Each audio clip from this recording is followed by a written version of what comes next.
La la la la. Screen peeking. Bop bop bop. Hey everybody, welcome to episode 51 of Screen Peeking, a monthly podcast where Ziggy and I get together to talk about video games and anything video game related. And today we're talking about Elden Ring, and we are joined by my brother Jesse. Thanks for being here, Jesse. Hey, happy to be here. We are excited to talk about Elden Ring and so much about it. For those who are concerned about spoilers, we had a little discussion before the show started. We're going to be talking about Limgrave, we're going to be talking about Caelid, and we're going to be talking about Liurnia of the Lakes, I think is what we just saw it was called. But we're going to be pretty vague about a lot of specifics in terms of any bosses and items. We're not going to be talking about the main rune boss of that area very specifically. And then we're just going to be kind of going over all of our feelings and our how far we've played in the game. Kind of the temperature check on how much we're enjoying it and whether we've eaten it or not. So without further ado, let's start with you, Zig. How much have you played of the game so far, and how are you liking it? Yeah, so I have played, according to my Xbox achievements, I think like 50 hours. I want to double check that right now. Okay. Yeah, 40. Yeah, 50 hours. Okay. I was trying to do the math. It just says 2 days, 2 hours. I really like it. I probably won't finish it. We were kind of talking about this earlier. That's like not really the fault of the game. I think I just like I feel like I've talked about that a fair bit in here. Like long games generally are a little bit off-putting to me, and so I wasn't really expecting to finish it. But like 50 hours is way more than I play of most games, so that should definitely say something about it. But overall, like my nutshell, I wrote down here, it says, FromSoft has created an excellent open world with a web of interconnecting systems that form a deep and expansive RPG, though it does sometimes feel bogged down by the design conventions of Souls games past and their commitment to sticking with what has worked for them previously. Well put. Well said. Off the cuff, too. That's amazing. Yeah, came up with that right now. Right on. All right, now Jesse, how much have you played approximately, and how are you feeling about the game? I'm feeling good about the game. Definitely love the game. I've played, what is it, like 140 hours probably. I think it's something like that because I know. I think is that what the file says? But it's up there. It's like 120, 140. So, jeez. Yeah, dude, I've been playing a lot. Okay, so and I've been loving it. Yeah, I'm happy with it. One character? If I could give a quick blurb about the game, I guess, yeah, I'm just impressed with how much it's like the old Dark Souls games in a lot of aspects, but then also feeling just like the newest of it all because it has the most mechanics that just flow, and I feel it's the most forgiving, and I just feel like it's the most accessible, like it was planned to be. So yeah, I've just been really impressed by all of that, being a Souls fan in general. Yeah. Mm-hmm. Yeah. Actually, that brings up a good point, Jess. Like, I've played all the Souls games, Dark Souls 1, 2, 3, Demon's Souls, Bloodborne, Sekiro, and Elden Ring now. What about you guys? Jesse, you go first because you were just talking. What games have you played from them before? I played Dark Souls 1, 2, and 3, basically. I played, and Bloodborne, but just those, and then Neo, which isn't a Dark Souls one, but it's similar Souls-esque game. And I played a ton of that, too, so I'm just familiar with that kind of combat, and then just the classic Dark Souls 1, 2, and 3, being familiar with that kind of theme, what they're going for, but yeah.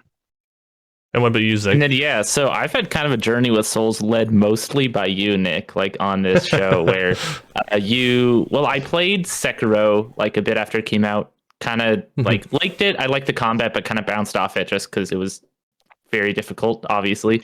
And then you convinced me to play Bloodborne, which I liked, but also didn't really like, I don't know, fall in love with it per se, and kind of ended up slipping off that. And then I went back to Sekiro and then actually really liked it and started to really appreciate what he's doing. But I think same thing, just got pulled away on something else. I mean, they're long games. Like I said before, the chance of me ever beating one is very, very slim. And then, jumped into Elden Ring with a kind of, I'm glad I went back and played Sekiro, because that did kind of give me that appreciation for the Souls design philosophy and what works about it, which I think is valuable going into this, which takes that and then bends it in such an interesting new way. So yeah, that's kind of my history with that. Pretty brief, I'd say, and pretty recent. Okay, awesome. Yeah, I just thought that would be good to get that base out of the way for anyone watching and actually curious about, like, where our opinions are based off of too, because some people are just like, I'm a huge fan of Elden Ring. I haven't played any other games before this, but or it'd be good to have that context. For me, I think I was just playing earlier. I think my file said like between 100 and 110 hours. So, and I've been just like exploring a little bit of everything. Really, really impressed with the game. I'm having a huge amount of fun with it. I don't want it to end. I've been avoiding every time I think it's the end of the game, I keep exploring and just doing everything I think I can until I find something way too difficult, and then I'll go and continue the main path, the golden path, and then when I get another step closer and I think, okay, now I might be at the end, then they go back and try the challenges again, marking the map with the little skull icons on areas where I have fought a boss or I've gone to a dungeon and I haven't been able to complete it. It's just been the best time ever. I think From Software really nailed it, and I think there's improvements to be made, but I think they've made a huge step forward since Dark Souls 3. Yeah, I agree. Yeah. So, so I feel like one thing we all kind of touched on is, or I guess you didn't touch on this as much, but it's something I'm very interested in, is the more the approachability factor of this game. That was a big thing with Miyazaki talking about that up to launch of like, this is our most approachable FromSoft game yet, not necessarily the easiest, but the easiest to get into.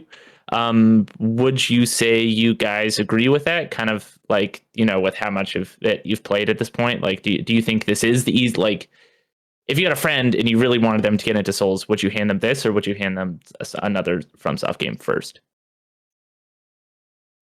You want me to go first? Yeah, go ahead, Sure, Jess. yeah. Okay. Yeah, I would say Elden Ring would be the one to get them into for a few reasons.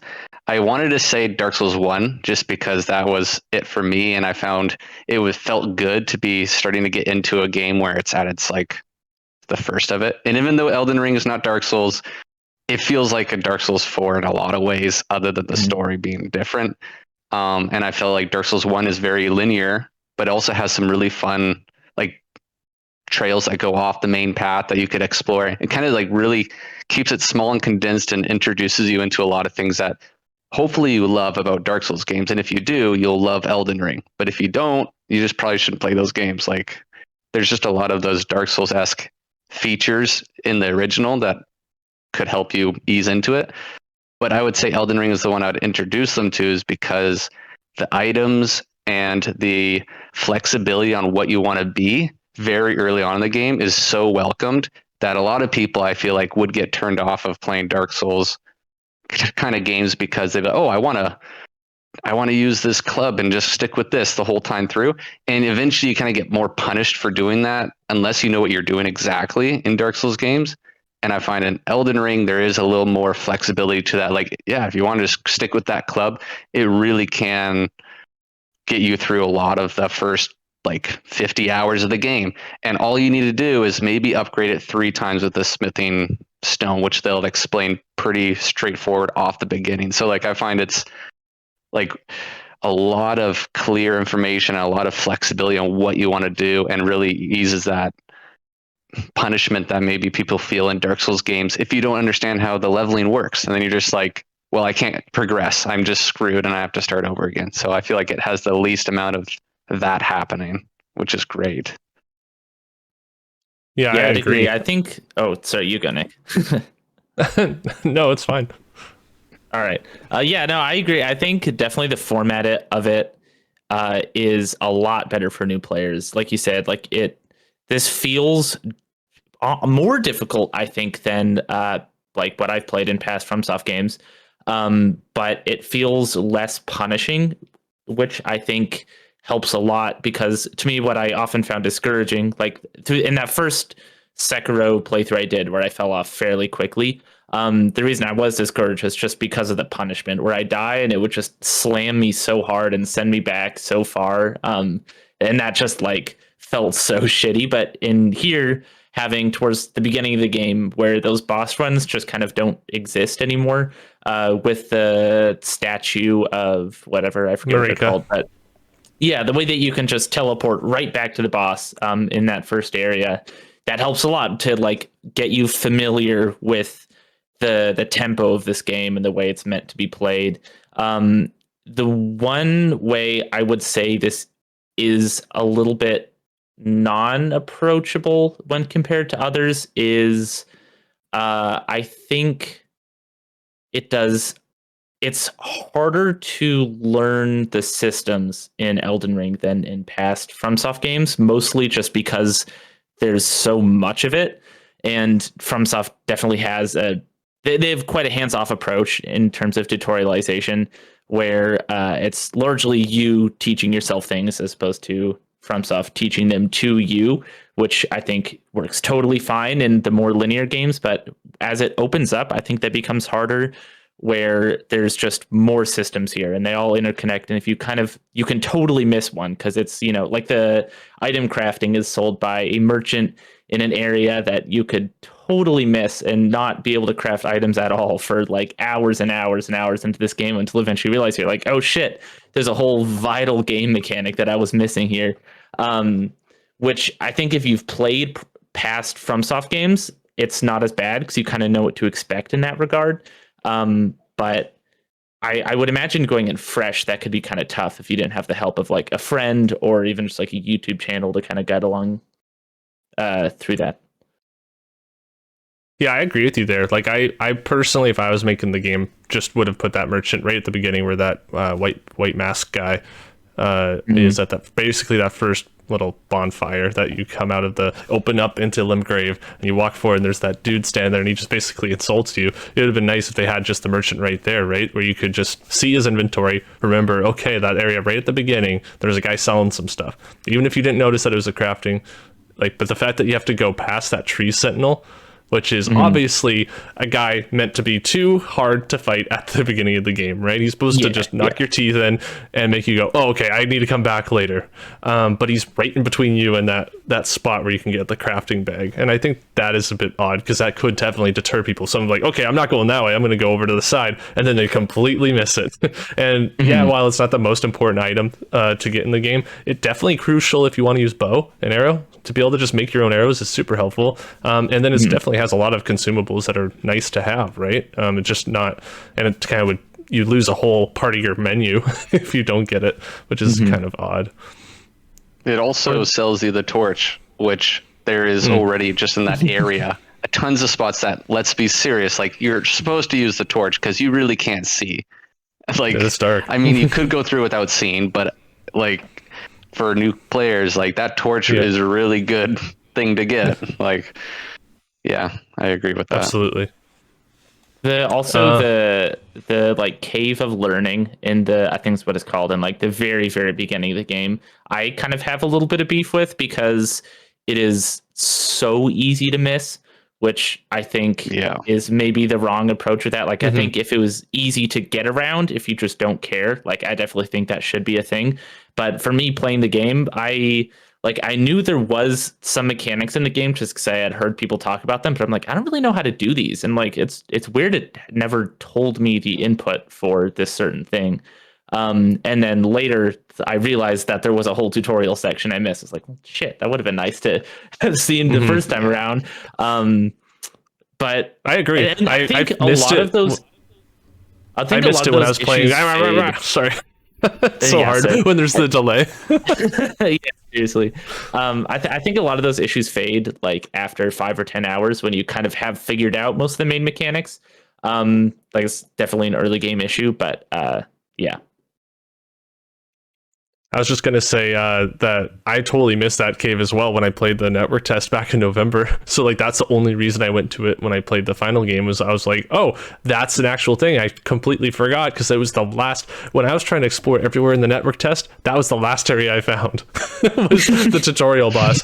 And that's why I have a little video clip on my channel of me killing that guy with a spell, because I was just like, oh, I didn't know that was a thing until like after I got everything I could get. And yeah, I totally agree. I also want to talk a little bit about like the whole mechanic of using Ashes of War, different weapon abilities, right? You can swap them between different weapons and stuff. Of course, there are some limitations between some. Some are meant for pole arms or large, colossal weapons or axes and whatnot. But how have you guys found them very fun, useful to play around with? You guys can talk about any you want, because like I'm fine with that. Yeah, Jesse, why don't you go first?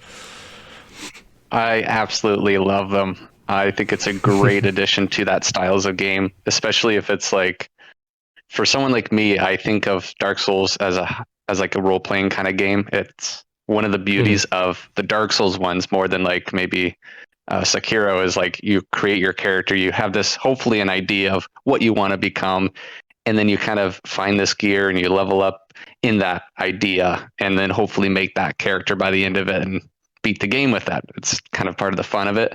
And I find the Ashes of War really help with that, with weapon choices. Such as for me, with my character, I'm focused down blood. I'm doing the hemorrhaging, which is like the buildup of blood, and does a ton of damage if it builds up fully. And in an old game, I would be happy to find a blood weapon that does the blood damage, and that's it. Like, only stick with those weapons. There might be 6 or 7 in the game, and those are my weapons of choice if I want to play as a blood guy. Now I have find the blood Ashes of War, and then find the weapon I like, and then put it on it, and then it works. Like, not all weapons work with all the Ashes of War, but there's so much more that you can do, and it makes the continuing of like exploring and finding items always fun and exciting, even with a certain build in mind. You're not just limiting yourself to, oh, now I only have these certain weapons and that's it until I play my next time with a different idea. I think it's great. I've been enjoying it so much with that in mind, and trying out different weapons and slapping on a different blood Ash of War. What's your That's favorite just one? the scaling part. I was going to say the actual acts of Ashes of War are very fun and exciting, with just how combat switches up, with whether you're summoning a spell with your weapon, like your sword, or you're like doing, my favorite right now is like this blood slash, where you literally just like puts his hand on the blade and slices, and the whole splatter of blood, right? Like, it's just very cinematic, or just makes you feel like a badass. And I think that's the focus of Ashes of War meant to do, is like Very help anime. harness that power, and you just feel it, and I love it. So it's just good in everything. I can't see a negative on Ashes of War. Yeah, I really like the way that it changes the scaling of stuff, where, like you're saying, being able to, like for me, I'm doing mostly a dex and intelligence build. And so if there's a weapon that is like strength and dex, I'm like, yeah, I could use this, but I can also put an Ash of War on it that makes it scale with intelligence, and now it's way more powerful and fits with my build way better.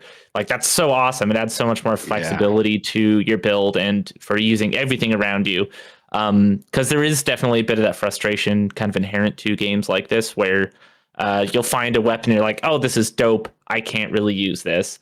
And that definitely alleviates a lot of that issue, I think.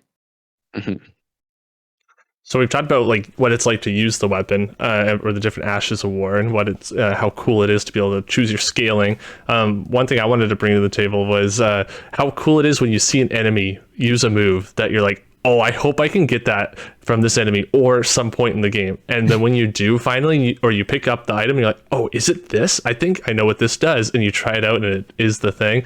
That is one of the coolest moments I have. Like, it's just being able to like collect the loot. Just like when you get the armor of the enemy, right? It's kind of fun to be able to almost cosplay as like that enemy. Man. Yeah, and you just be able to go, you know what, I got this guy's move, I got this cool blood slash, or I got the icy stomp that I use all the time. And like, these moves are so cool and fun to use, and fun to use in different situations, depending on if it's a flying hawk enemy or if it's like some beetle just running around pushing a poop. Yeah. Yeah, it definitely like Mega Man was the thing that I kept thinking of when I was playing this, where you like beat a boss and then take their power and are able to use that from then on. Which in Mega Man, like I'm not a huge Mega Man fan, but from what I've played of it, like that's always been, I think, one of the more memorable parts of that, of having like that physical totem that you can use of a thing that you defeated that was really difficult. Like it makes it feel more impactful and special, I think. And having that there where you will defeat like a certain boss and they use some crazy spell that wrecked your ass a bunch of times. And then being able to turn around and use that spell on someone else and it's just as powerful as it was with them just feels so cool. And it makes the feeling of overcoming those really tough story bosses just like even more special, I think. Yeah, totally. I really like the spells and incantations in this game a lot. Same. Going as like a mainly an intelligence person to start the game, I was like just trying to get every spell I could and trying out every single one. And the fact that even just under spells, you have like the glintstone ones, you have the carrion knight ones, you have the gravity empowered ones, and you have like blood sorcery, you have all kinds of like ice, and like there's so many elements, different like aspects to everything. Then you go down incantations, you have like black flames, and you have other like that reduce maximum HP or and slowly eats away at health over time on top of the damage. You have other things that like do all kinds of wild effects, and I just think it is so cool trying to think of how can I use this along with my weapon, or how can I use this instead of a weapon maybe in a future playthrough. How do you guys find that stuff? That was cool. Yeah, the highlight for me was, like, without going into too much detail, the dragon incantations that you can get. Yep. Yes. Those were so cool. Like they were almost impractical, I think, just because they're so slow to actually like do. But when you could land it and you just like wreck shop with it, it was so fun. Well, I'm testing that out because I'm actually using the dragon ones specifically with my blood build. So I'm trying to use them practically in bosses and stuff, and it's been a learning curve for sure because they're slow build up charges and Right. But yeah, so I'd say the spells, like how many different kinds, like the carrion knight and stuff, I found that overwhelming off the bat, but in a good way, like not just generalizing intelligence build being, oh, that's a glintstone pebble and maybe I don't know, some higher damage spell. Like I've seen it all before. It's not like that. It's like, wow, like if someone was saying they were going all intelligence, I'd be curious, well, what kind of spells are you going down? Because it could really change how that person plays, whether it's like a slow buildup of like high power spells or like gravity where everything's pulling them in and then they're using maybe a dagger and forcing them in an up close situation all the time. Like it's just really interesting how like equally, I would say, from someone doing a sword and shield playthrough, how much diversity there is in that. The same with if you're going down intelligence, you really have no idea what that person's going down when they're just saying they're going down intelligence. It's like a whole other style of combat, while before it was like a subgenre, like just a little thing. It's like a 50-50, I would say, which is great. Yeah, and I like too how each element is so fleshed out, where like with glintstone, for example, because that's what I've been using a lot of. You have like your glintstone pedal, but then there's also like your small glintstone pedal and your big pebble and your like where it does a bunch of shards, or the wave, or the like the ambush, or the sword. Like there's so many different ones that all have their own specific purpose, like use cases. And you only have so many slots, so you can be like, all right, which 3 of these fit my playstyle the most? So I have like the ambush one because that's really nice to hit enemies from behind and stuff like that. Which there's just so much customization and like specificity with that I think is really cool.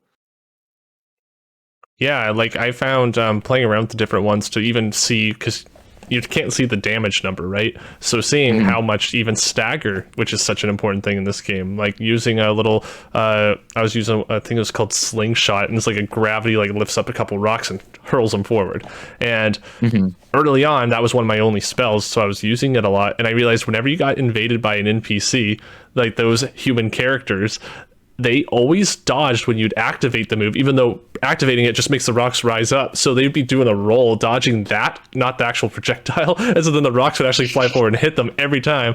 And if they were blocking, it would break their guard, and I'd just run up and get a crit. And it was the most enjoyable little thing to discover in the game, which it just kind of is one of those things where it's like discovering stuff in this game is so fun. But that was something for me. I went, okay, so this actually has a lot of like stagger impact damage for this move, even though it's not like you have to have all 3 rocks hit for a decent amount of damage, which is very rare. But even just 1 rock hitting, I was able to like stagger big bears with it and things like that. And I was like, okay, this is nice. I really like this. I didn't know, and I wouldn't have thought of it. It just worked out.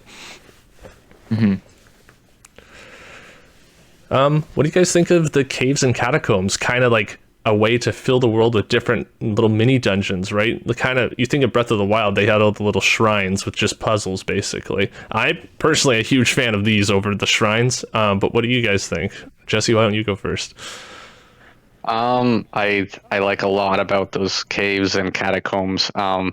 One point I was wanting to definitely share is like I really like how there's a predictable part to, like if it's a mine or a catacomb. Catacombs usually have the things to upgrade your spirits in them, like the glove plant, right? Yep. Yeah, and then the mining ones usually have the materials to upgrade your weapons, the stones. And I like that predictability because it's in my opinion, the right way. Is like you get excited, you know what you're expecting, why you're going to go down a mine compared to a catacombs if you're hoping to upgrade those things. But then there's also the unpredictableness, is you still don't know, even though it's a catacomb, what it has underneath. And I haven't found any kind of like repetitive in the style of how you approach that catacomb. You know, there's reused assets as in the tunnels and stuff. But like from one catacomb being, oh, I need to sneak behind these super strong enemies, that there's just, you're not meant to even kill these guys at the level that maybe you're around this. You could, but if you sneak it, you can get through way better, maybe find some more hidden things. And then another one having like more illusionary walls being the focus, like so different in each way that I still have not found it like repetitive in that way, but then predictable in good ways to help teach you the purpose or the value in those kind of specific cave systems. It's great. Yeah, I kind of have mixed feelings on them, I think, because some of them I really like, and some of them I definitely like less. Like the Heroes' Graves ones, I think it's called, where they have like just the traps everywhere. Those, for me, I found really unfun. I did not like, I'd get into those and then try it like once, be like, no, fuck this, I'm out. And I just like kind of gave up on those. Whereas like the mines, I actually love going through because there's so much like verticality in their design. And it creates like the positioning of you and the enemies, I thought was really interesting in every single one of those, where you'd get put in these just shitty situations where there'd be a guy casting spells from you way up there and you can't really get to him. And there's like 2 guys that are messing with you down here. So it was just like hard in a different way than most of the game is hard. And they felt like claustrophobic and fun. So yeah, it was kind of a mixed bag for me. I found myself wishing that they were, a little more varied, I guess. Like I think they run into a similar issue as Breath of the Wild did, where its shrines, where you know you have like your puzzle shrines, your combat shrines, your like blessing shrines and stuff like that. And after you do enough of them, they kind of start to blend together a little bit. But I definitely think it had that issue less here, just because I think what's actually inside them is more varied, even if they follow kind of a similar format with one another. Yeah, for me, I thought it was one of those things where like you don't have to go into any of these, and that's what was kind of neat about them. Just like the shrines in Zelda, it's like you want an item where you say a future playthrough, you know what's in that specific cave. You're gonna make a mental note. Okay, I need to get to that cave on my next playthrough because I really like that item, or I like that weapon, or I like that talisman, and I want to go get it. But then on a future playthrough, when you know that there's something in that cave that you don't really care about, maybe you'll just go there to get XP from like the boss or something. I don't know, but I mean, most of the, like when I think of playing the game again, there's definitely some caves that I'm like, I don't need to worry about those ones, at least not right away. So that's something I really like. And then just on the same topic as the caves and catacombs, I didn't really put a topic over here for it, but those the big, like, I don't remember what they called them, but the big castle like dungeons, you know, that you do before fighting a rune boss. Those are so dense and so amazing, and still Stormvale is hands down my favorite one, just in terms of like the way it looks, all the different areas you can find and explore in, the different routes you can take. It feels like an actual castle. You could explore every little nook and cranny and building, and like the stuff down in the basement too. It just, there's all kinds of cool surprises there, and I think that's really, really cool. What have you guys, do you guys get to explore many of those? Or Yeah, I like that they definitely, you can really explore as much or as little of those as you want. Where like Limgrave, I just found more fun to explore than the dungeon in the, I think Legacy dungeons they call them, the Right, one thank in you. the lake area whose name I forget. Like with that one, I just kind of like sprinted for the boss and beat it. It was like, all right, cool. Then haven't really explored it much further since then. Whereas Limgrave, I did explore pretty thoroughly, and because I was interested in all the little secret passageways and stuff there, which I like. I think oftentimes in games there's this feeling of like, oh, like it's an optional area, you don't really have to go there, but you do. Like it's optional only if you want to be severely underpowered the rest of the game. But I definitely didn't get that sense from Elden Ring because there's just so many options and places to explore that any single one, if you skip it, you're fine. If you're skipping everything you see, you're going to be underleveled. But like, if something's not interesting to you, you don't have to do it. More so in Elden Ring than in most games, I think. Mm-hmm. Yeah, and so even when we talk about the caves, they had the smithing stones, or the somber smithing stones, for upgrading items and unique items and stuff. There's also the catacombs for the glovewort for upgrading your spirits, and I think the catacombs were a lot more like puzzle based. The legacy dungeons that you reminded they were called, those are supposed to be more like your classic Dark Souls experience, more claustrophobic, more dense, lots of enemies and things to explore, and very like detailed in terms of like finding shortcuts and stuff like that. I think it's neat how there's a little bit for people who like different stuff. You said you liked exploring Limgrave more than legacy dungeons, right? I personally had the opposite, but I don't dislike exploring Limgrave. It's just interesting how they have kind of a little bit for a bunch of different kinds of players, right? You have people who like puzzles and going through like maybe a little catacomb, or maybe someone who specifically just loves checking out those caves, right?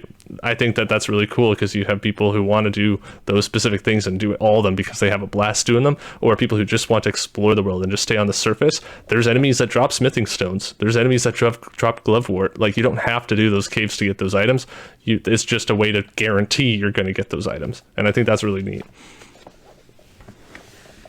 Yeah, I agree. I did not know enemies drop the gloveworts. I gotta look out for that. I need those.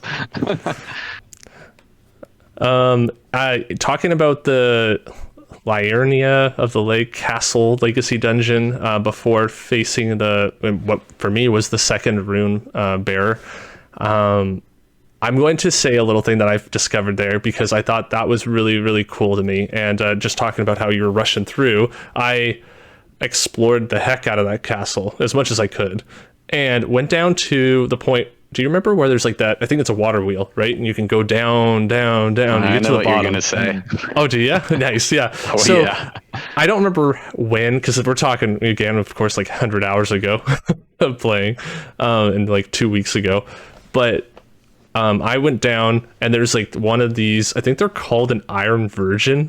I think that's what the enemy is called. And they like have these like spinning blade metal arms. It's like basically a big metal coffin thing. And I went down there and that thing was chasing me down. I ran away and I escaped it, no problem. And I got away, continued the dungeon, etc. I think I found Jesse, if you know what I'm talking about, then do you remember if it's a note or if it's a person that talked to me? I think it's a note. It's a person. It's actually the second step, I think, for a quest that you could have missed at the beginning of Limgrave. But there's a quest with an NPC, and if you continue that further, you will see them at the lake somewhere, and that person will give you a tip about what's down below there and why you might want to be interested in it. Yeah. so yeah, that's where I got a tip that basically you want to get killed by this iron thing down below. And I thought, I know exactly what that person's talking about, because they kind of hint at it too. They don't really specifically say go die from this. They're just like, hey, there's a rumor that if you get like consumed by this thing, something else could happen. So I do, and I die, and I lose all my runes. And I'm like, oh shoot. And it goes to a loading screen. And then I appear and I'm in a totally new area. And I was like, what? Oh, shit. No way. And like the enemy could have killed me in a certain way, but you have to get killed by getting grabbed and absorbed up inside, I think. And it was wild. So then I just continued through and I'm in a cave and I'm like, I don't know where I am. There's like maybe just the checkpoint right there, or there's none until a little bit further. But I'm like, this is amazing. Go forward, fight the boss. And I was just like, that was so neat. Get a cool item for it. And just like the fact that, you know, like you said, running through it, you wouldn't notice, or you wouldn't even know that thing is down there possibly. And so even if you got that tip from that guy, you wouldn't necessarily know where to go until you went through and explored it. And I think that, like, that in a nutshell is exactly what I love about Dark Souls and Elden Ring and just all those games, is how much you can miss and how much you can discover if you ever play it again. You know, 10 years later, you decide, you know what, I'm going to go back and play this game. And you play it and you go, I do not remember this at all. That is wild. That is the coolest thing. Or you just go down and you fight that thing and it consumes you, and then you appear somewhere else by accident. And you didn't even talk to the guy. You didn't even get a note. And you're like, what just happened to me? You know, like, that stuff's so cool. Yeah. Anything else on caves, catacombs, legacy dungeons you guys want to talk about before we move on? Well, I think it's about it for me. Okay. I'd say I do like that you can leave the legacy dungeons like at any grace site of grace and continue exploring, because I found, even in my experience, like there's times when you're playing the game you feel like doing more legacy dungeon stuff, more of a challenge up in your face. You're going through this linear challenge trial basically until the final boss or whatever it is. And sometimes I don't feel like doing that, but I'm already in the middle of a dungeon, and then it's like I'm hopping on playing the game. I can just leave, go back to my open world exploration, and then continue on whenever I feel like it. Like, just like the caves where you can't travel, I just see that they could have made it more of this at the front gate. You're basically locking into this challenge and you're in it until you forfeit the whole thing. But I'm just glad that they didn't do it that way. I found it's just a good balance of how you want to play the game that play session, and you're not really penalized. So Oh, totally. That's a good point. They totally could have Dark Souls'd it and just made it so you have to run all the way back if you don't like what you're experiencing.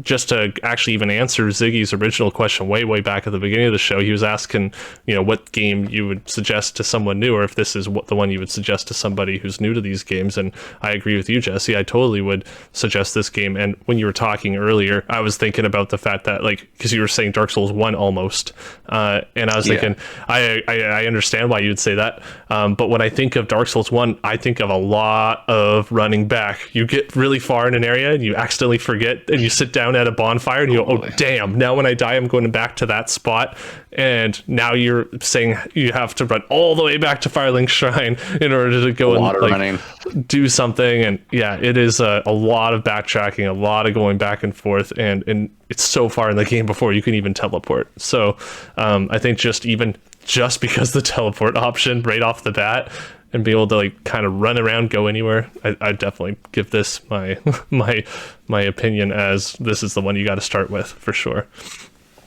I think either this one or Sekiro, just kind of bounce off that. I almost think Sekiro is a better one just because it is so stripped back, but it also is so punishing and hard, and whereas Elden Ring totally gives you the option of, if you're stuck, go do something else, like you were saying, Jesse. If you're just not having fun in a legacy dungeon, teleport out and go level up, do something else, have fun, don't just get frustrated. Whereas that is not Sekiro. Sekiro is very much about just hitting your head against a wall until it breaks. But I don't know, for me, I'm trying to think, if before I'd played Bloodborne and Sekiro, I just jumped into this, I mean, it's hard to say, but I don't know. I think a lot of that would have been just overwhelming. But yeah, that's I almost said Sekiro. Kind of a side tangent. No, I agree. So off that, one thing I kind of just wrote this down in our notes, but because I want to talk about it, is progression, which we've sort of touched on a bit, but I think progression is kind of a different beast when it comes to like an open world game as opposed to the traditional linear Souls game. How did you guys find it? Like, because for me, I liked it, but I personally kind of wish that they had changed their usual style of progression to match the genre a little bit better, if that makes sense. Like the big one for me, I think, is the whole thing of like your currency and XP are all the same thing, and you lose it all and you die. Like the souls, or blood runes or whatever they're called. Runes, yeah. Or like I was trying to think Bloodborne. I forget what it's called. The like Blood Echo rune souls. Blood Echo, yeah. I don't necessarily think that works as well in the open world format, mostly just because for me, I found myself being discouraged from exploring a certain place, and it kind of created a weird rhythm for me where I'd do something and I'd get a bunch of runes, but not enough to level up. And because I'd have like 14,000 runes, I'm like, God, it'd fucking suck if I died with all this. Instead of like playing the game, I'd go teleport to my grind spot, grind for like 5 minutes, be like, woof, all right, and get rid of those runes, then level up, and then go do something else. Which I feel like is definitely not the most fun way to play it, but that's kind of like what it was pushing me into. So I kind of wish it had, because I like the risk. I like the risk reward. I do think that's a necessary part of it, but having that be so tied to progression for me, I found pushed me into kind of a weird play style. I'm not sure how you guys feel about that, if you guys had like a similar experience or anything.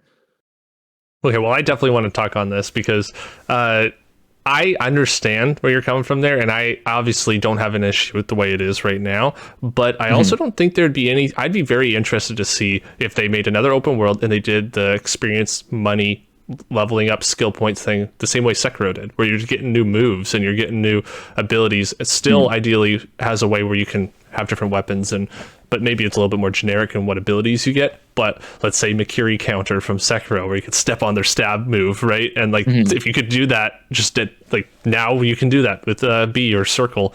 That would be really cool to unlock, and I think that would be an interesting thing for the future. But to talk about like the having to go back and use your souls, I definitely don't like that feeling for sure. And I think it's just a having to adjust the way we think about leveling up that is really tricky, because we're getting experience points, for lack of a better term. You're getting runes. You want to keep them. You want to get another level higher and another level higher, but really there's always going to be another level higher, and ultimately your level isn't going to make you do more damage. Not a lot until you're like way further down the road. It's going to be mainly your weapon, right? And so I think worrying about level isn't something people should be doing when they're trying to make progress. They should be focusing on beating the enemies and getting further to the next sit down bonfire point. If you get through all those guys and you get to that next point, you're going to find yourself with a bunch of runes. And if you don't find yourself with many, you're way overpowered. And if you want to get a level, you're going to go to an area where you know you can like fight a bunch of guys, farm a bunch of runes, and then level up. But if you're trying to make progress and you're trying to level up, I think that's where it's a tough mentality to have, because you're playing almost in fear, or you're also playing where you're like frustrated if you lose because then you lost all your stuff, and then maybe you don't know where to go, or you forgot which way, if you went left or right. You're trying to find your way back, and then you die from a little trap that you saw before but you forgot about it that time, so you get shot in the back with an arrow. And like things like that are really frustrating. It's really hard to progress. But if you're focusing on it as like, okay, I want to find the next bonfire, okay, that way I died, this time I need to approach that guy this way, I think not worrying about it as much is not necessarily a fix, but I think it helps with that issue, because I think that regardless, if you're making progress, you're going to end up with runes at your next bonfire. And but if it's not enough to level up, you just progress to your next bonfire and just keep going. But they also give you the consumable, right? You have the consumables you can pop. That is, in my opinion, intended for those moments where you don't quite have enough. You pop a few of those, now you have enough, maybe a little bit over, you level up, move on, and that's it. So anyways, that's my opinion on it. That's the way I get through it myself. For me, I feel like that like that's kind of the issue for me, is having to split your mindset between, okay, either I'm progressing the game or I'm progressing my character, because I just want to be progressing the game all the time. Like, to me, just focusing on progressing my character isn't really that fun. So, which is kind of why I wish I could be just doing both, or either that, or just kind of get rid of progressing your character like they did in Sekiro, where it's less of an RPG and it's more of the progression is gaining new abilities and stuff like that, which is less of hard progression than in something like Elden Ring. So I guess for me, in a potential Elden Ring 2 or just another FromSoft open world game, like a big thing that I would like to see change is just finding a way to alleviate that split mindset, whether that's combining the mindsets, like you're saying, so you're progressing as you're you're leveling up as you're progressing, or just find a way to make progressing your character more fun and still an efficient way. Because I think that their shot at fixing it in this game is just exploration, but I think exploration progresses you so, like, it's just not nearly as effective as going to the little ball spot and running a circle around the ball and getting 2,000 runes and running back up, and like, because that's just so much quicker. That's always just what I would go towards. Like, my fucking monkey brain would always choose the thing that's rewarding me more than the thing that's rewarding me less, right? Which I don't know. I hope it's just something that they can iterate on in a sequel. I just, not like a horrible thing, but definitely at a Elden Ring 2, I'd like to see them try and fix that a little bit. Yeah, I just find that people focus too much on leveling up. Sorry, Jess, you go ahead. I was going to say, I have something to say about this. So with the mass amount of hours I have played of this game over all of you, I have started 3 separate characters and have played through up until like the second rune boss out of 3 characters. And I would say, off the beginning area at least, and how you start your class and then get through that first legacy dungeon and then get through the second legacy dungeon, I feel like I've got it down to like an understanding of what level you need to be, and then getting through it with a fair fight without it feeling like, oh, I'm just going against the grain here, this is way too hard, or oh, I'm just cheesing this because I'm just so high level right now.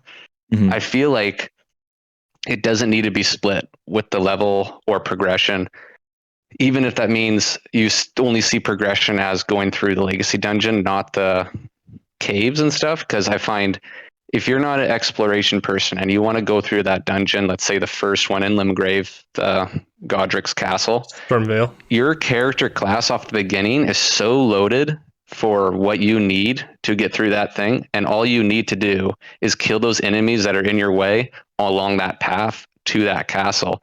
And if you die along the way, you're going to have to kill those guys anyway again. And if you kill them and don't die, you get to the next spot, which is progression. And by the end of that, you will have enough runes to level up. But let's say you keep dying and you lose all those runes, and then you run past all those enemies and you just get to that checkpoint. You're going to be short on runes because you ran past them, you didn't kill them. That's going to hinder you a little bit. But also, the way that you level up costs more runes, to an extent that I really do believe, no matter if you sit there and grind out a certain enemy and you level up, sweet, good on you, now you're at the high level, it doesn't benefit you much, and you still got to challenge through. You got to learn the enemy's moves in that final legacy dungeon. Let's say Godric, he will smarten you up to have to learn how the game works, whether you grinded out those levels or not. For progression to happen, it's still playing the game further, right? Let's say I played another character where I didn't grind any levels off the beginning. I just went through and I did open world. I did the caves. So of course I was at an appropriate level to go through that Godric castle, because I've done all the other stuff in Limgrave first. And it was I would say that was my favorite experience, was going through all the exploration first and then the legacy dungeon. My third one, I didn't even go through the exploration. I just went to the legacy dungeon, tried to rush it a bit more. And again, that was the most challenging because I wasn't killing all these enemies along the way. But because I was such a low level, once I killed one harder enemy, because I knew its moves, it made me level up like twice, like right away, which was not a thing if I was playing any other time. So in some ways, if you balance the time you spend grinding to time you spend learning a move set and then conquering those enemies, it will like equal out that amount of leveling up, because you can kill those harder enemies that give you way more runes as you're progressing through the game at the speed that you would have if you stopped your progression, grinded out a bunch, and then started progressing. You'd still like, my time spent on one character compared to the other one and what level they are at that same hours spent as that character are like almost exactly equal out of my three, which I was like blown away by, because I played them totally different, but they're similar level, 63, both of them, and they both spent about 60 hours into the game. And I was like, okay, it's like a level up an hour. It might not be exactly that, but it equals out to about that, whether you just finally beat that one boss and level up 5 times, or you grind so much. So I find it is really good in that way to keep you progressing if you want to, and then if you don't want to, you can stop. I find it is a bit boring though if you want to go more of a comforting way of just grind out those levels, because then you aren't worried about losing the runes. I think there's value to like, you just had the risk of losing the runes, but just to know, like, if you do lose those runes, it's like, oh, that was like 9,000. Like, I can't wrap my head around that. That's such a setback, right? But the reality is, it just makes that next area a bit harder unless you want to redo it and perfect it, and you'll recover. If you don't recover, the next boss you kill will reward you everything you lost and more. You'll be fine, level wise. Yeah, and I actually really agree with both of you guys. Like what you're saying about grinding in terms of like learning enemies as opposed to grinding XP. I definitely think that's there. To me, I feel like there's just a clash between traditional RPG design and that, which is why I like Sekiro more than this game personally, because Sekiro is exactly what you're describing, Jesse, of like where you're grinding, but you're grinding yourself. Like you as the player are leveling up instead of the character, which is cheesy as fuck, but whatever. But like in this game where it's like extrinsic and intrinsic rewards, right? Where getting XP is extrinsic and the intrinsic is learning an enemy. There's a saying in game design that like the player will always kind of optimize the fun out of games for them, like especially when it comes to those extrinsic like material rewards. And so I think having an XP system and having the ability to grind just kind of naturally pushes you towards doing that, as opposed to doing like what you were saying, Jesse, of like just actually learning the game, which will give you in the end a better response. But because that feels less tangible, it feels less rewarding, and it's just not really what you want to do. So like, I guess for me, like the criticism I have is just like, I kind of wish they would just pick one of either have progression be focused on XP or have progression be focused on the player, because it kind of seems like there's both and they don't necessarily mesh with each other perfectly. Which personally, like I fucking love Sekiro. I kind of wish they just leaned into that all the way here of making it, like you can get items, you can get weapons, you can get ashes, and those will level you up in some way, or at least like give you a more powerful weapon or something. But yeah, at the end of the day, like the true grind is learning enemies and learning how to just like get good. Totally. I would definitely love to, like, I have no issue with the way it is right now, but I also would love to see a Sekiro type of progression in with the RPG elements of Dark Souls in a future game. I think that'd be really cool. I also wanted to talk about the narrative a little bit without spoilers, of course. Was it very clear for you guys? Do you guys like, or even like, I don't know, for me, I'm the kind of guy who I love putting the pieces together. That's what I like about Dark Souls games. That's what I like about reading the descriptions of each item, finding about the history of that character and how they're related and whatever the heck you want to know. And then I found this game had just so much more to offer when you just keep talking to the NPCs, and it's not really obvious all the time, but I do think it's really interesting, and I can't wait to play more and just like see what else there is and how this game's going to end and what kind of endings I have available to me at this point. So what do you guys think? What about you, Zig?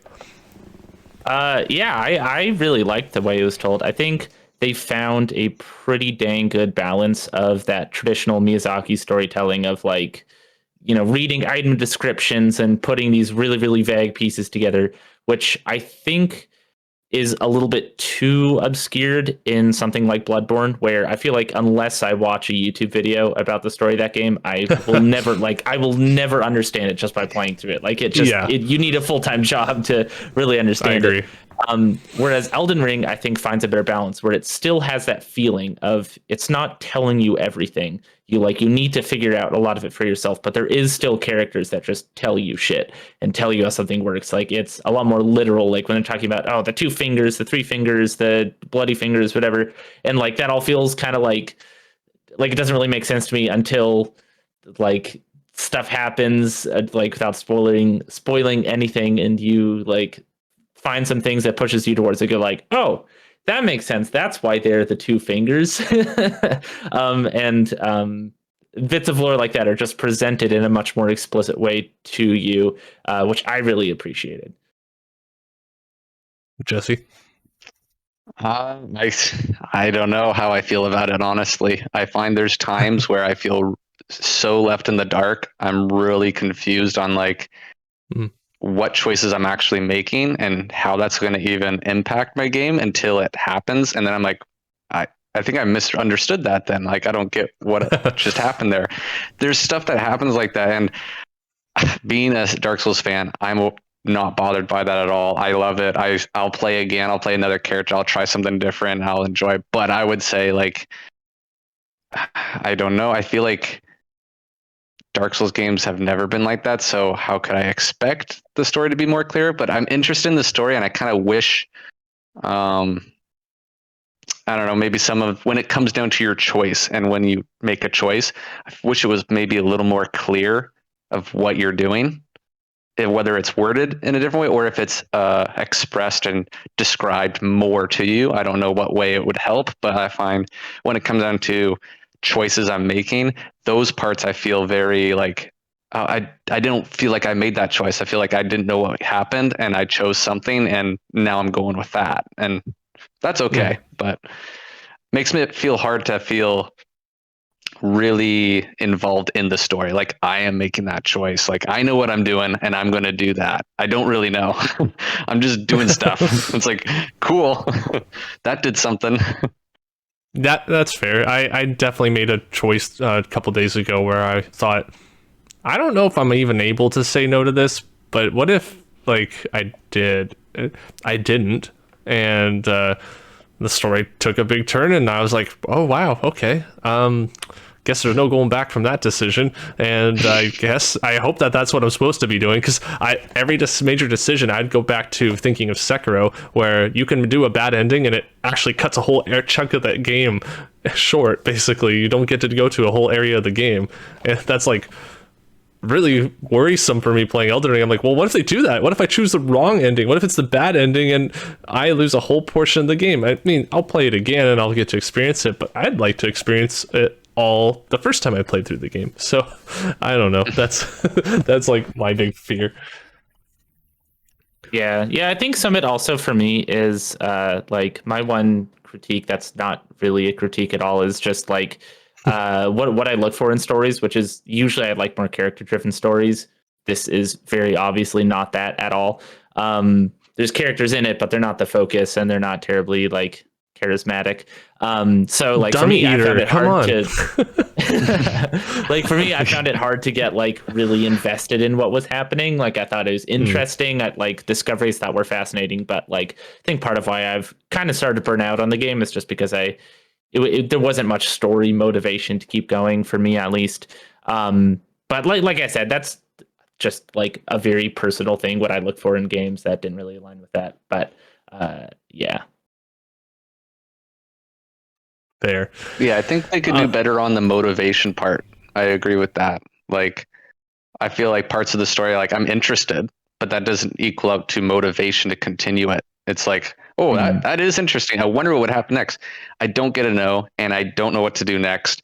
And there's no motivation to figure it out. I just basically go back to playing the game. And then maybe I'll run into it. Maybe I don't. Like, I don't know. Like, I wish there was a bit more of a push. Like, if you are choosing this, here's your push forward. It's your freedom to choose what you want to do, but here is your more motivation. If you're wanting to find more story, you go down this route or follow what they said, and you can continue to follow that story without it being such a, at least in my experience, it could be different for everyone's open world.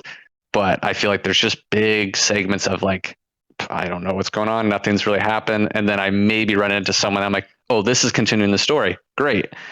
And then they leave me high and dry. I'm like, I want to know more. And I have no idea what to do to further that. So who knows? Another few hours in, I might find something. But yeah. Yeah. A bit of it also, I think, like I'm 50 hours in and it feels like nothing I've done in this story has like changed the world. And like the world doesn't seem to have like changed in any way along with the story that's been happening, which partly I think is just open world design. And also I'm sure later on in the story it does, like you're talking about, Nick, like big stuff starts happening. But I'm 50 hours in. That is a long time. That is more than most games are the entire length. And to have like basically no actual story progression by now, outside of just like lore and learning what this world is like, for me at least, I kind of need more to keep me hooked. Which, to make my millionth comparison to Sekiro of the day, like that game did have like very clear motivations with Dragon Rot, where like, oh, I like this character, I've gotten them sick because of my actions now, and they seem like they're dying. I want to fix that, and so there's this like motivation there of trying to do that. There's like the revenge plots and this kid that you're helping and stuff like that. Like there's characters and motivations in that way that I think just aren't here as much. And I don't think that they're supposed to be here. Like I think that's just not the intention. It's more of, from what I've gathered, the Breath of the Wild style story of like the grand story is there, but it's more about the story of individual NPCs and you, the player, and that sort of thing. Yeah. Yeah, I think it's interesting. So they were working on this game while they were working on Sekiro. So they didn't have a lot of time, apparently, for, I'm pretty sure this was like Miyazaki was talking about it, and like I don't think they had a ton of time for actual like overlap of like what they've learned from Sekiro before Elden Ring came out, in terms of like at least the like fundamentals of the game and what it's going to be. So that's why it is so much like Dark Souls 3, I think. And I think that's why I'd be very interested in seeing what they take from Sekiro moving forward. Like obviously you have the jumping, you have the crouching, but I'm really interested. Maybe they do look into that progression system. Maybe they do look into some of the McCree counter or like certain moves or character development from that, right? I don't know, but I think that's an interesting thing to think about as well. The world had a lot of enemies. I think that is something worth applauding. I think that was really, really cool for me, being able to go to new regions, new areas, and seeing so many different enemies, where almost every time you see a new enemy, you're going, hold up that shield, because I don't know what you're about to do. Are you going to fly in at me? Or are you going to shoot a projectile? Are you going to teleport behind me? Or what are you going to do? What was, instead of just talking about enemies, like we can, but do you guys have a favorite enemy you want to just like bring up and talk about, like that maybe just surprised you? I'll let you guys think about it, and I'll just bring up mine. And it is in the areas we've talked about, so it's fair game. But the marionette, feel like I know what it is. The marionette. Oh. It's the little like they're like a little cage body. They got the little like marionette like doll arms sticking out, and there's like spear versions, sword versions, arrow versions, and once you hit them like a couple of times, they just spaz. They start flinging their arms everywhere. They're swinging blades, and I love the sword ones because they just start spinning little pinwheel arms, and then they like spin around on the ground, and they're like spinning until they wind like down, and then just stop, and then you should go up. And then if you avoided all those like flailing arms and you just watch them freak out until they fall over and then stop, then you just run up and hit them a couple times and they die. But that first time, or even if you're just all confident you're on your horse, that was the first time I fought one. You're riding up on your horse, like, I'm just gonna smack this guy. You smack him once, you go to smack him again, and he starts flinging his arms around, and it's just like it hits you so many times you get knocked off your horse, you're falling on the ground, and you're like, oh no, and you hear the deep thud, and then you just get wound down by a whole bunch of other guys shooting arrows and spinning their arms too, and you just die so fast. And it's just like so confident to dead in moments, and you're like, wow, I did not know that was going to happen. I should have approached this more carefully, right? That's one of like my favorite moments early on in the game, of just like not knowing what to expect and then having that happen. What about you, Jesse? Like my favorite enemy so far, or Oh, just one you want to highlight. Yeah, just one you experienced. I'd say the Iron Virgin is one. That thing, when I first encountered one, I underestimated it. It's like it's some kind of machine thing with wheels. Like it's got limitations. I'm totally going to be able to just outrun this thing, get around behind, and the amount of moves that thing has that are so lethal on like one hit. Each thing, like whether it's charging you or it grabs you or does like a full 360 spin, each one of those things like could kill you in like one hit, depending on your health bar. But like I found, have you seen those? Those are like way more threatening, and probably one of the only enemies I have that I'd say I still try to avoid or like I feel threatened by. And I haven't taken time to learn their moves. Like they're scary, and I think they're meant to be scary. So I was like, those are one of the few I'm like, oh, I see that. Can I get around it and not encounter that thing? Because I feel like it has its danger, right? Like, yeah, it's a freaky enemy. Yeah, real quick, I want to say I don't think I've ever played a game with this many enemies, like unique enemies, not just like the typical Final Fantasy, like now it's red. But and it is so fucking impressive because they all are so they do a little bit, but like all the enemies take a completely different strategy to face, even sometimes like the variation ones, like with marionettes. You're saying there's sword and there's like bows, and like those are two totally different strategies. Like the bow marionettes can completely destroy you if you're not expecting them. Like even when you know how to beat them on a 1v1 or even like a 1v3 of those guys, if you're fighting like some people over here and one of them shows up and you don't see you show up, like you're fucked if you aren't ready to deal with it. Which is cool. Like they're so unique and they take a totally different strategy, and that's just crazy impressive. My favorite enemy, I really like the Iron Maiden ones as well. But I'm such a sucker for like monster like visual design, and the fucking dogs and the birds in Caelid are just so horrifying. The Tyrannosaur ones. Yeah, I like for a long time, like most of the enemies in Caelid are kind of scaled so that they're not like super high level. Like you can definitely go in there, but it feels so tense and threatening because like while the humans are definitely at your level, those dogs and birds just like wreck your shit if they spot you. Like you're not, like you said, Jesse, like you're not really supposed to fight them for a lot of the time. You're supposed to just be freaked out by them. And I thought it just made such a cool tense thing where Caelid, like a lot of the time I had to go there for something or I want to check something out in there, but it's like, oh, I had to like mentally prepare myself to like run past these things, be like, oh, fuck this the entire time I was there. Yeah, it was horrifying, but it's so fun. Yeah, something about those corpse birds just pecking at you on your horse, just like over and over and over and over again. You're like, just stop, leave me alone. My favorite is when you're running away from the dogs and you see their mouth kind of like clip into the camera a little bit. And you're like, oh fuck, yeah. I didn't realize it's that close behind me. Yeah, totally. Anything else you guys want to talk about with enemies? Oh, the Rune Bears. Those guys are also super crazy, especially since same thing. They're always leveled like way higher than anything else in the area. So there's such a threat where the first time you see them, like I've killed bears before, it's fine. Until it hits you, you're like, oh shit, no, this is something else. So and they're aggressive. Yeah, and they're just like a little bit faster than your horse also, so you really got to be careful when you're running past them. They're fun.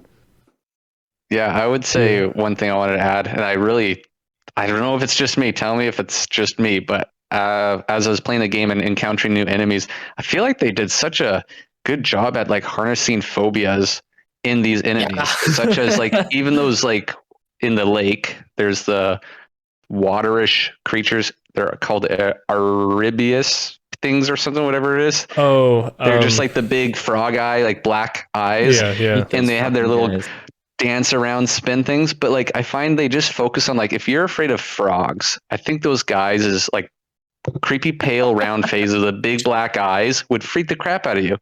And if you're afraid of rats, the pussy rats with their hair missing and stuff, and they look infested and stuff. Those things would terrify you. And if you're afraid of birds like I am, those birds with the ginormous heads and teeth and the way their manners are with the pecking stuff just sends fear down my spine. And then I've seen the dogs and how the dogs have the enlarged heads. I'm like, what a coincidence. I bet you someone who has a phobia for dogs would just be terrified with how the snarling, how the teeth are. It's all these focuses on like the fears of each creature and what they bring. The bones of the skeletons make such the rattling and or the hands. clankiness. Oh, the hands. Oh man, the way the hands, right? People probably have phobias for that stuff, right? And I feel like each enemy or the ogre, or I don't know, the huge colossal ogre things with like the spear through their chest, like, or grotesque yell with their weird stringly hair. I find everything has such a hyper detail to it that like I would think emphasizes on fears that people have for these things, and that's what enhances their creepiness. Like each enemy you see, it's like, oh man, what is this? Like, oh, it moves like that. Oh no, like it's just scary.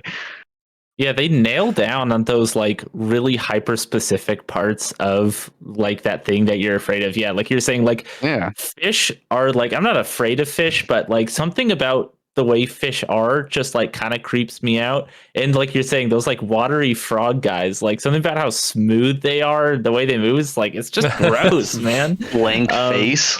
You don't know what they're mad or happy. Or like dogs kind of freak me out too, like especially big dogs. Like you're saying, like the big like snarling jaws and all that, like just it's so scary. It's like they nail the horror aspects of it so well. Totally. Okay, good. I wasn't sure if that was just me noticing that or No, it's like you said, it's like the weird hyper specific things that I don't really know how to like explain, but they nail it. Like in just the ways to make you so fucking uncomfortable. Something about the hands, like I don't fuck with spiders, and those like managed to take my hatred of spiders to just like a new level by adding in like it's so bad. I find even the fingernail detail too with the hands. Like even the fingernails creep me out. Something about that.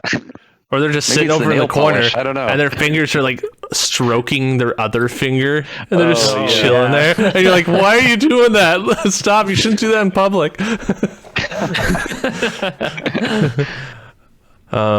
Yeah, there's a lot of terrifying enemies, and I definitely appreciate that a lot in the game. Just like trying to keep your composure while being afraid of what you're looking at as well. Trying to close one eye. All right, well, we're going pretty long now, so let's just go over anything you guys want to talk about. Is there anything else that you want to get off your chest or talk about with this game? And then we'll just kind of give our like final like recommendations, or talking about whether we recommend this game or not to everybody. I kind of want to touch on bosses because we haven't talked about that too much, and that's a big part of the game. Oh yeah, that's my bad. What's I mean, I guess like an easy one is just like what's some of you guys' favorite bosses that you've seen so far? Again, just like without talking too specifically, but like in those three main areas we're talking about, like what are the ones that really stood out to you? You want me to go first? Sure. Yeah, sure, yeah. The rune boss in the lake area is probably my favorite so far that I've seen, because of the cutscene is just creepy as heck, and it really threw me off. But then the second phase in the boss surprised me too. I felt like just like theme wise, it's very weird and interesting, and going through that boss 3 times with 3 different characters each time, watching that cutscene, looking forward to fighting that boss in general because of the spin on it. And I find the 2 phases are very different from each other and make you, depending on how you're building your character, you might have a struggle with the first part or the second part. And I liked that. Really liked that about that boss. The first phase of that boss is so like something about it just makes me feel gross as well. Like, again, without getting into specifics, but like the stuff you have to do in the first one to kind of break its barriers down. Like It's a shock, I would say. Yeah, I was not expecting that in this game. my partner trip was over watching me anyone. play it, and they were just like, "What are you doing? Like, why are you doing this?" I'm like, I have to kill it. It sucks. It's like almost have to. Shadow of the Colossus-esque, where you like have to progress the game. You're like, I don't want to. I have to kill these things. Oh, I didn't. Yeah. I didn't mind killing it. I want to talk about two. One, Godric, which we've all seen trailers and everything. I found going through, because I started a second character recently, and I pretty much just beelined it right to Margit, beat him first try, beelined it right to Godric, beat him first try, and I was like amazed because I didn't really like. I did a bit of cave exploring in Limgrave, but I didn't like go beyond there, and that's not like I'm not trying to be like, oh, look at me or whatever. But first time I fought Godric, he effed me up so many times that I had to like really look at all the different moves that he was doing, and I finally found patterns, and I finally found like, okay, these are the opportunities where I can actually hit him, both on the first phase and second. And when I got to him that second playthrough, I had fought him so many times before from the first that like I was down to like no health and everything, but I did it, and it was such a great feeling. And I just wanted to bring this up because I think there's such like that is such a powerful moment that you really don't get from a lot of games these days, where you really have learned the fight. You've learned the enemies. We've talked about the basic enemies and learning them, and like learning about what the little gargoyles block, do the guard counter, they get staggered, then you do the crit. If you don't know that, you're swinging away at them. But if you do the little guard counter, it knocks them down. You can get a crit every time. And like learning those little things with regular enemies is fun. But when you learn a boss and you go, okay, now I know these are the punishable attacks. These are the ones where I need to get distance. These are the ones where I shouldn't be up in his face. That thing is really powerful. And I think really what makes the game rewarding for me beyond just beating the boss. Because if it was just about that, there's cheese options. I hear from Dylan. Dylan, if you're watching this, you know what I'm talking about. I'll be like, oh, Dylan, did you beat this guy? And he's like, oh yeah, I did. Yeah, he died by falling to his death. No. In all fairness, Dylan actually has been like, so actually, Dylan's new to these games, and he's been having a great time. And I was telling him, and I want to make sure I say this actually in this episode to people who are using a cheese, grinding experience, summoning people, using spirits, playing with magic, whatever. There's so many people out there trying to like tear you down because you're playing your way or doing things that you need to do to beat stuff. Don't worry about it. Play it how you want. The point is you're having fun. That's what video games are about. And there's always an option to start a new character and actually say try to beat a boss like with a melee weapon or with a bow or with magic. Do it a different way.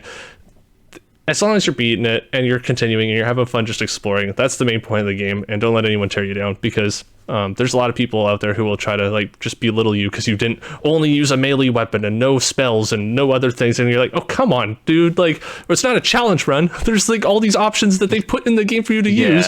Use it, right? Like that's the point of a challenge run, is to limit yourself. This has like all these weapon art skills. Like you can say, I don't want you to use magic ever, but then there's Ashes of War that literally send a glintstone pebble from your sword, and it's like, well, what do you call that then? You gotta not use like Ashes of War as well? Because I don't know, that gets me a little heated, because I just think it's lame when people try to shut people down just because they're playing the way they want to, because they'll still play legitimately. And when I say legitimately, I'm just saying how I imagine the devs intended people to play. And then there's times where they might have to cheese a boss, and that's fine. They can always go back and try it a different way another time. I don't know. I think that I just need to make sure that's said. And my personal take on that is I mean, obviously, like, death of the author and all that, like, I don't want to read into what they were trying to do in the intended way to play, but the way I've seen Souls games is that they are designed to be difficult in such a way that it forces you to do those, like, less than stoic tactics, like the doing shit like cheesing bosses and finding every possible mechanical edge you can possibly squeeze out of a fight is, I think, part of the intended fun of this game. Like, if it was less difficult, that wouldn't be there. And I think part of the reason why that difficulty is there is to make you really be forced to explore every single mechanic in the game, be it magic, be it cheesing, trying to exploit their like bits of airtime so you can get them off a cliff and end the fight early. Like all of that I think is valid. All of that is programmed into the game and you're designed to exploit it. Like summoning, some people get flack, for like having summoning a friend in to help beat a boss. They wouldn't put summoning in the game if they didn't want you to use it. Exactly. I mean? Absolutely. That's what I'm saying, right? Like, and if they don't want you to do a certain thing that people call a cheese, or like, let's say this enemy isn't supposed to fall off this cliff to their death, they will patch it. Right. So enjoy it while you can. Enjoy it while it's the game's new and you can do these fun, weird things that you won't be able to do possibly in a year from now. So like, might as well. I say that because like for me, that aspect of the game is genuinely one of, I think, the most fun parts about it is like fighting Margit and being like, holy shit, this guy is fucking stomping me. Like this feels like an immovable brick wall. And so with that being like, okay, what can I do here? Like I see I can summon Sorcerer Rajier with me if I want, and I can have my dogs with me, but like that still just isn't enough. So like exploring, finding items that help me beat him in other ways, and even like less mechanically in there things like trying to just find everything I can possibly squeeze out, to me is just so fun. It's similar to in a JRPG with really hard boss fights. What I think makes those fun is like use every mechanic, every item, every possible combo you can to give yourself an edge, and that desperation is just so fun. And with that, I would say like that's why Godric is one of my favorite bosses for sure. Like you said, because it really, really forces you. It takes away some of the things that it gave you to make Margit a little bit more approachable, or at least makes you work for them a little bit more. But yeah, it's the kind of thing, like you said, I'm sure right now if I went and fought Godric again, it wouldn't be nearly as difficult because it really forces you to nail in and learn how to dodge his like seemingly undodgeable attacks the first time you do it. Like, oh, how am I supposed to fucking do this? And then you dial it in, you fight him a million fucking times, you get it. And that is just so damn fun. The other boss actually I had that experience with is in an area we said we wouldn't talk about, so I don't really want to go into too much detail, but like there was actually like story motivation kind of for me where this guy looked so fucking creepy and like is part of this map that like was just so unsettling to me, that I felt this bizarre motivation. Like I have to kill this guy. I don't want to let this guy walk around. Like his outfit's fucking gross. Everything about him sucks. And we'll describe the environment a little bit. Please describe the environment a little bit. So it's where there's like all the old women that are like laughing and singing, and they're all like gross and windmills, shit. Right? Yeah. And there's a boss near there where he's just got this gross fucking cloak and like all the stuff, and he was hard as shit. I was like absolutely underleveled for that fight, but I don't know why. I'm shocked you got there. That's amazing. I'm not leaving until I beat this guy. Like fuck it, and I beat him, and that was so fun. Oh, nice. And so like that fight, I think was just like genuinely so fun. The design of that boss, I think was awesome. Like his moveset was awesome. The reward you get for beating him, I think, is super fun. But yeah, I don't want to go into too much detail because that's definitely spoiler territory. Now when I encounter him, I'm like, this is what he was talking about. I know it. Yeah. You'll know when you see it. Yeah. Well, in a similar vein, because I said I had two bosses, and the other one I will be super vague on because I don't know how far you guys have gotten, and I'm sure Ziggy hasn't gotten to this point because I think this is really cool, and it is a bit of a turning point. But Jesse might have.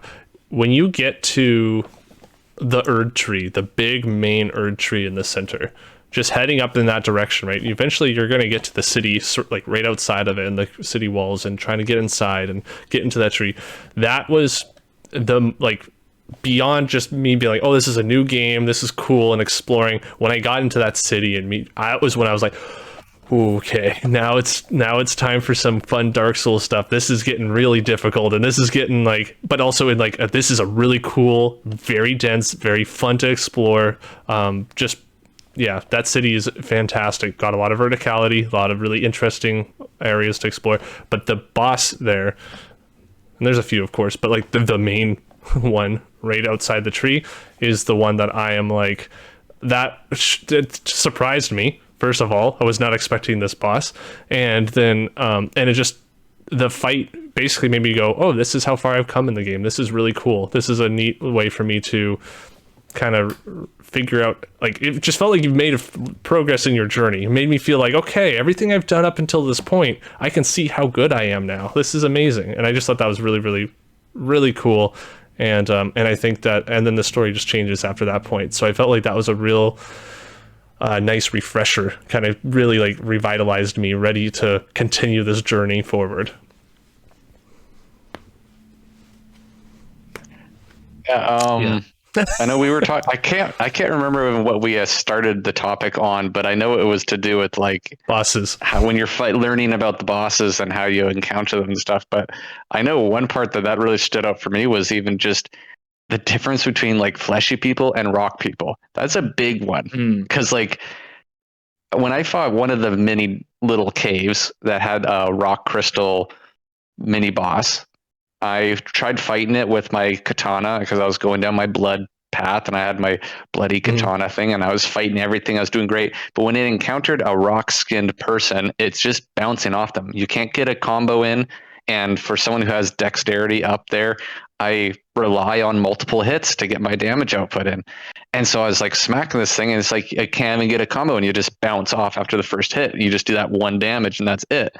So you can summon all the people you want. You can summon all the spirits you want, and that doesn't change the fact that that boss has stuff to learn, and you're not, you have to still learn and have a respect for the challenge of whatever that boss is. And I really like like you guys were saying, with once you learn either their moveset or what they're weak against or what you could have just changed differently to really help, whether it's guard countering or just rolling to the side instead of backwards or all those things. Like, yeah, it's such a beauty to what's fun about fighting those enemies is having that respect for their danger and then finding any possible way to get your way through that thing, whether someone considers it cheesing or not. It's like you're finding your path to how to conquer that thing, and it is so fun, whether it's buy a new weapon, change a different play style in that way, or learning a new mechanic that you weren't even using before. Like, yeah, I do really like that about how the boss designs are. I find they do a good job with that. Like, oh, with this boss, hopefully you know how to guard counter because it would help you a lot. Or hopefully you have a blunt force weapon because that would help you a lot. Or hopefully you have something that's magic resistance because you're going to need it. Like, just has like the wing. And if you don't, then you're just up for a harder challenge, and that's okay too. Like, go for it. And also, like, if you don't, you can always just come back later. Like, that's such the beauty of this game is like, if you just simply, like you said, like Sam, you really do need like magic resistance and like a certain kind of weapon to get through it. Or at least like it'll make it a whole lot easier if you do have that. Makes it more fun. Yeah. Less headbutting against it, just making it break, forcing it to die. You can just go find a different wall to mash your head against for a while, see how it feels.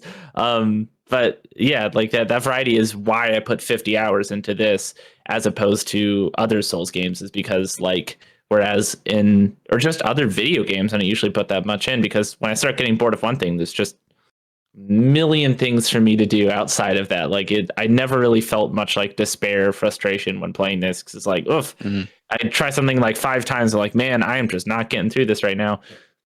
Time to go do something else, and you can teleport away and find something else to do, and it's all rewarding and fun. Jess, do you know that if you two-hand, your weapon won't bounce off a rock enemy? What?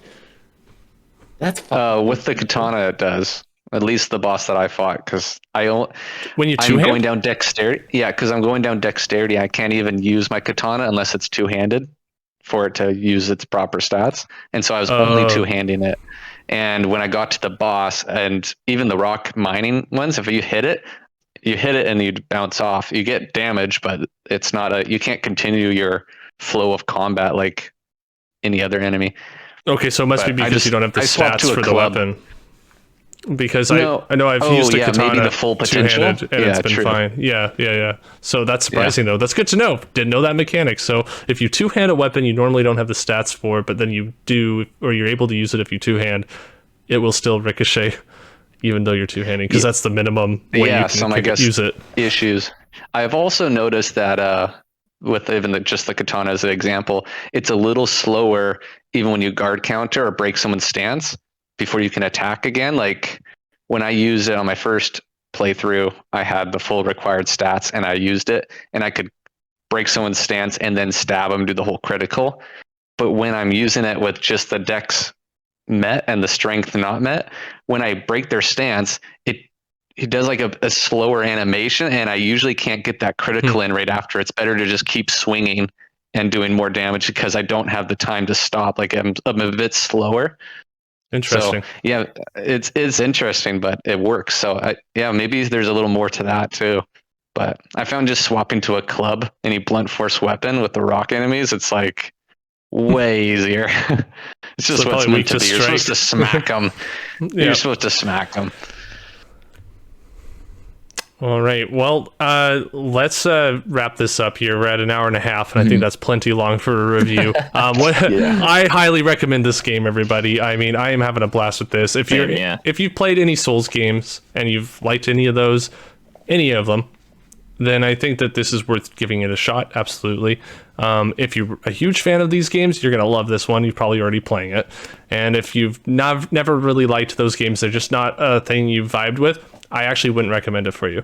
So I do have a friend, a coworker that did get it just to be able to play with me and another friend. And it's just, he's not vibing with it, right? Horizon's more his style. And if that's you, I definitely don't recommend the game for you. I don't think that it's going to change your feelings towards that type of game. Yeah. What about you guys? Yeah, I feel the same way. I recommend it. Like, I definitely have my criticisms of it, but I think I'm really fucking excited to see FromSoft make another open world game. Like, I think what they've learned from this, in addition to Sekiro, and in addition to the inevitable Armored Core game that's coming out soon that we've heard all about, like, if they can take everything they learned from all that and put it into a new one, I think like it's gonna take this, which is already, I think, an incredible game, and just fucking do something, unbelievable. But yeah, I agree with you, Nick. I think if I would put maybe a bit more of an asterisk when you said if these aren't usually your kind of game, then maybe don't play this one, because I think it depends why you don't like the old ones. Like if you're like me and you largely bounce off them because you just don't like hitting your head against a wall and you like just have better things to do with your time. Like if that's just not fun to you, you might actually find this one more fun because it is so much less just bashing your head against a wall and so much more of what I think is the fun part is like finding clever ways to get around the wall and that sort of thing. But yeah, if just like the aesthetic isn't interesting to you and like that core combat progression system just isn't fun, then yeah, you're probably gonna have a bad time with this one. But I definitely respect the shit out of FromSoft and other developers doing the same thing for making a game like Elden Ring that's ambitious and different and not for everyone, pretty explicitly, but that's their thing and that's what they're sticking to. And I kind of wish there was more of that in the industry, of rather than taking this safe, easily marketable route, just doing something weird and it's not going to click with everybody. That's fine. Go for it. Mm-hmm. Yeah, I recommend the game, but again, I'm always going to look at Souls-like games like from Software as they're a niche game for people who are willing to go up against that challenge to learn the game and how it works. And I think because it's gotten so much popularity for Elden Ring and everyone's talking about it, I think that equals out to people assuming, some people thinking that it's just the most welcoming game that everyone's going to like because everyone's talking about it. And that's just not the case. Like it is very popular right now. Everyone's talking about it. Not 100% sure why all of a sudden, but I remember when Dark Souls 3 was coming out and it was exciting for us. Like, I mean, Nick, like when we were talking about Dark Souls 3 coming out, we were excited for the next one. It was just the next phase. I felt the same way with this, like, of course, with more exploration and stuff was exciting, but just having more of what we already know and love was exciting. And if you've played those Souls games, it's just that again, and it's exciting and it's thrilling. It's a great game. And if you've never played Dark Souls game, I encourage you to try it because that's how I fell in love. That's how everyone falls in love with these games, is by never playing them. And then you just try one, and if you're willing to go through it, you'll love it. And you'll learn things, and if you don't like it, you'll know off the bat, and you can totally get the refund. I would say off the bat, if you're not liking it, like, again, it's a red flag. You're not going to like the rest of it. Like, it's just they stick with what they know, and it's not for everyone, and I love that about it. And like Ziggy was saying, like, I wish more companies would do that with games. Is just do what you do and make it a good game, and then if not everyone likes it, that's totally okay. Like, for the people who do, it's just perfection. So yeah, it's a great game for a Souls fan, and I think it's very accessible for someone who's willing to try a Dark Souls game. I kind of wish this game had a, like, similar to like the network test, probably scaled down from that, but like a plate, like you can explore a little bit of Limgrave and up through Stormvale, like right before the Godric fight or something, like a demo for that, so that people really could try it and see if they like it. Because recommending this to people, like, it's a hard one to recommend, because to tell someone to spend $60 on a game that they could very well not like is hard. Like, that's a hard fucking sell. But tell them, like, just download the demo, try it out. Like, if you don't like this, you're really not going to like the rest of the game. But if you're into it, like, do it. It's worth it. I agree with that. Yeah. I wanted to share, because I thought I wrote down a few like interesting and I thought really, really cool like statistics, either from other articles or other people on Twitter throughout the last little while. Just like talking about how crazy Elden Ring is selling compared to other Souls games, and just like other stats about the like how many items and things.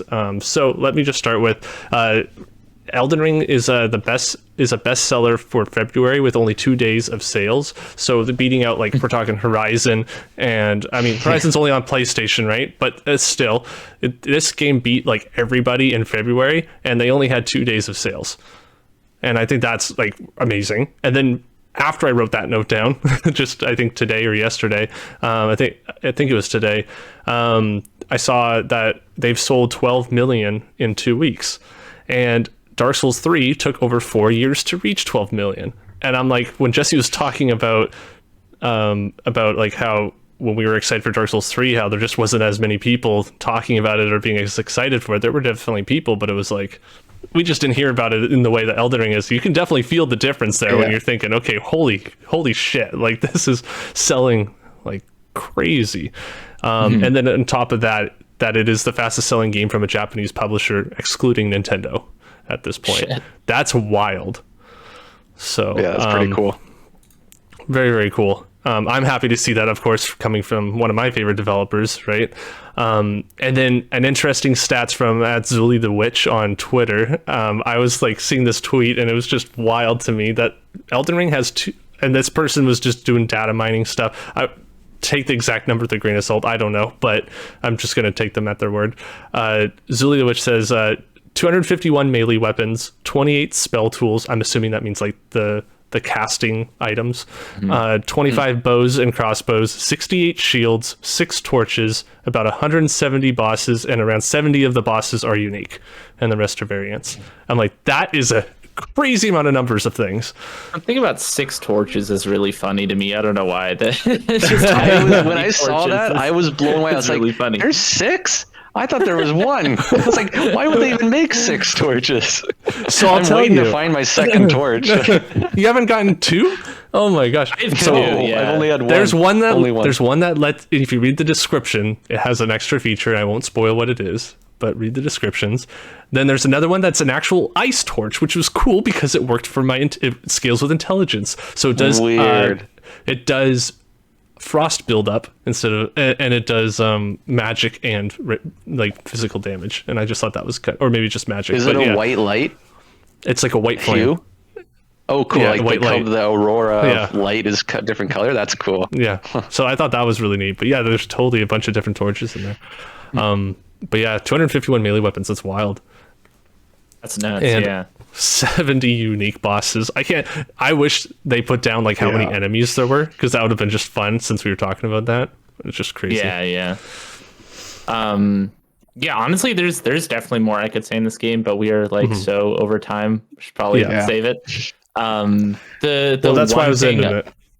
There's one last thing I want to touch on. Oh, here we go. Wrote it down here. didn't actually talk about it, which is the accessibility conversation. That's one thing I think this game actually really fails at.